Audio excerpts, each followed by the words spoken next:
এই যে প্ৰথমটো বিন্দুত প্ৰথম স্পন্দন, প্ৰথম তৰংগ, প্ৰথম ক্ৰন্দন, লাহে লাহে সকলো সত্তা হৈ পৰে সম্পূৰ্ণ পৃথক, হৈ যায় ধূসৰ অতীত, বাঢ়ি যায় আনন্দ বিষাদ, আমনি অৱসাদ আৰু ৰাগ অনুৰাগ, চৌপাশে মাথো অনন্ত সম্ভাৱনা।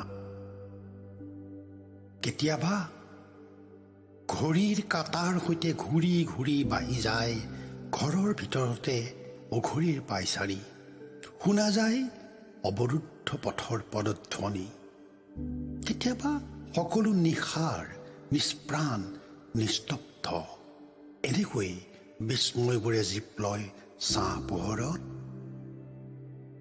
ৰাতিৰ পৃথিৱীৰ আধা বিয়পে ব্যাকৰণৰ বন্ধ নিয়মত, আৰু বাকী আধা ছিটিকি পৰে এখন খোলা ভগ্ন আইনাত। ছাঁৰ সমুদ্ৰত আন্ধাৰ, আৰু আন্ধাৰত তৰাৰ উশাহ, কোনো কাৰো বাবে ৰৈ নাথাকে, কোনো কাৰো বাবে বৈ নাথাকে। শস্যস্ৰষ্টা মানুহ,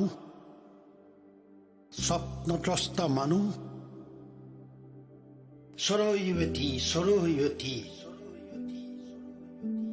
গৈ থাকা গৈ থাকা।